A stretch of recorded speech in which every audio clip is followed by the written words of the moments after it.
Hi friends, ముందుగా అందరికీ happy new year అండి. ఈ సంవత్సరం నాకు చాలా హ్యాపీగా ఉంది. నేను అస్సలు మర్చిపోలేను. ఎందుకంటే నాకు కరెక్ట్గా జనవరి 1 టైంకి నాకు 1000 సబ్స్క్రైబర్స్ అయ్యారండి. అందుకు నాకు చాలా హ్యాపీగా ఉంది. నా ఛానల్ సబ్స్క్రైబ్ చేసుకున్న ప్రతి ఒక్కరికి కూడా పేరు పేరున చాలా ధన్యవాదాలు.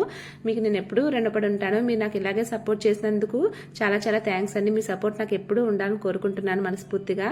అందుకే నేను సబ్స్క్రైబర్స్ అయ్యారు. దానికి గాను తర్వాత జనవరి 1 రెండింటికి కలిపి నేను కేక్ కట్ చేసుకుని మేమైతే బాగా హ్యాపీగా సెలబ్రేట్ చేసుకున్నాం. మా పిల్లలు అయితే చాలా చాలా సంతోషంగా ఉన్నారు ఆ రోజు. అందుకనే ఫస్ట్ బయట వచ్చేసి నేను కట్ చేసి సబ్స్క్రైబర్స్ అని చెప్పి ఒక పీస్ కూడా చూపించి పెడుతున్నాను. చూడండి మీకోసమే. Happy new year, thanks to subscribers అండి. ఇదిగో తిను మా బాబు మాట జశ్వంత్, తర్వాత అటు ఇటు తిరుగుతుంది మా పాప సహస్ర, తిను మా అన్నయ్య, తర్వాత మా పక్కనుంది తను మా పెద్ద ఆడపడుచు అన్నమాట.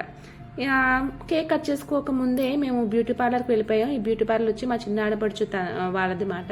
ఇక్కడ స్టెప్స్ మీద చిన్న చిన్న ముగ్గులు చాలా సింపుల్ గా పెట్టేసుకున్నాము. తర్వాత సైడ్స్ చూస్తున్నారా, చిన్న స్మాల్ టెడ్డీ బేర్ ఉంది కదండి, ఎంత క్యూట్ గా ఉందో. ఇది మా ఆడపడుచు గారి పాప వేసింది. ఇదిగో తినే నిహారిక తినే వేసింది మాట.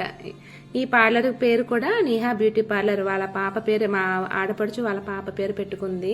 ఇక్కడంతా ముగ్గులు అయిపోయిన తర్వాత ఇంటికి వెళ్ళిపోయాం. ఇంటి దగ్గర కూడా ఇదిగో చూస్తున్నారు కదా, ఈ రకంగా ముగ్గులు పెట్టేసుకుని అయితే మేము సెలబ్రేట్ చేసుకున్నామండి. 12 o'clockకి కేక్ కట్ చేసేసి తర్వాత రోడ్లకి ఎక్కిసాం. ఇలాగ నాకు చిన్నప్పుడు జ్ఞాపకాలన్నీ గుర్తొచ్చేది. చిన్నప్పుడు జనవరి 1 అంటే ఎంత బాగా సెలబ్రేట్ చేసుకునేవాళ్ళం. ముగ్గులన్నీ అయిపోయిన తర్వాత ఎవరు ముగ్గు బాగుందని చెప్పేసి మొత్తం స్ట్రీట్ అంతా తిరిగేసి ఇంటికి వచ్చేవాళ్ళం. అప్పుడు వచ్చేసరికి నైట్ టైం 2 కూడా అయిపోయేది. అలాగే స్కూల్కి వెళ్ళి చదువుకునేటప్పుడు కూడా చక్కగా గ్రీటింగ్ కార్డ్స్ తీసుకుని చాక్లెట్స్ నచ్చిన hero heroines greeting cards, flowers greeting cards అన్ని కూడా తీసుకుని ఫ్రెండ్స్ అందరికీ కలిసి చక్కగా అందరికి తిరిగి వచ్చేవాళ్ళం. చాలా బాగా ఎంజాయ్ చేసేవాళ్ళం. ఇప్పుడు పిల్లలైతే అలాగే ఎంజాయ్ చేయట్లేదండి. మన ఎంజాయ్మెంట్ అంటేనే మన చిన్నప్పుడు సంక్రాంతి అవనివ్వండి, జనవరి 1 అవనివ్వండి, మన ఆంధ్రలో చాలా చాలా బాగుంటుంది. చెన్నైలో అంత సెలబ్రేషన్స్ అయితే ఏమి చేసుకోరు.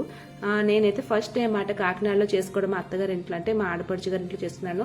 పెళ్ళైన తర్వాత ఒక 2 సార్లు మాత్రం మా అమ్మగారి ఇంట్లో చేసుకున్నానండి. ఈసారి మా ఆడపడుచు గారి ఇంట్లో చేసుకున్నాను. అంతా బాగుంది. కానీ మా హస్బెండ్ మాత్రం మిస్ అయ్యానండి. ఆయన వర్క్ ఉండడం వల్ల ఆయన చెన్నైలోనే ఉండిపోయారు, రాలేదు. చూస్తున్నారు కానీ ఎంత క్యూట్గా ఎంత బాగున్నాయో ముగ్గులు. మాకు టైం ఇంకా లేట్ అయిపోయిందని చెప్పేసి అన్నీ కవర్ చేయలేదు. కొంతవరకు ముగ్గులన్నీ కవర్ చేసుకుంటూ వచ్చామన్నమాట. ఎంత బాగుందో చూడండి. చూడడానికి ఎంత ఈజీగా ఉంది, కానీ ఇలాంటి ముగ్గులు వేయడం చాలా చాలా కష్టం. నాకైతే చాలా బాగా నచ్చేయండి ముగ్గులన్నీ కూడా. ఈ సంవత్సరం అయితే చాలా బాగా ఎంజాయ్ చేశాను. 1000 సబ్స్క్రైబర్స్ అయ్యారు. అలాగే హ్యాపీ ఇయర్ అన్నీ కలిసి వచ్చాయి. ఇది చూడండి ఎంత అందంగా ఉందో కదా. ఈ టైప్ ముగ్గులు చాలా మంది పెట్టుకున్నారు. ఫైనల్గా నేను ఇంకా ఈ ముగ్గు పెట్టాను. బాగుందా?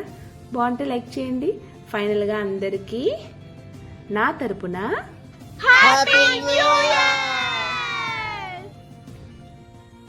నా వీడియో కనుక మీకు నచ్చినట్లయితే ప్లీజ్ లైక్ చేయండి, షేర్ చేయండి, అలాగే సబ్స్క్రైబ్ చేసుకోండి.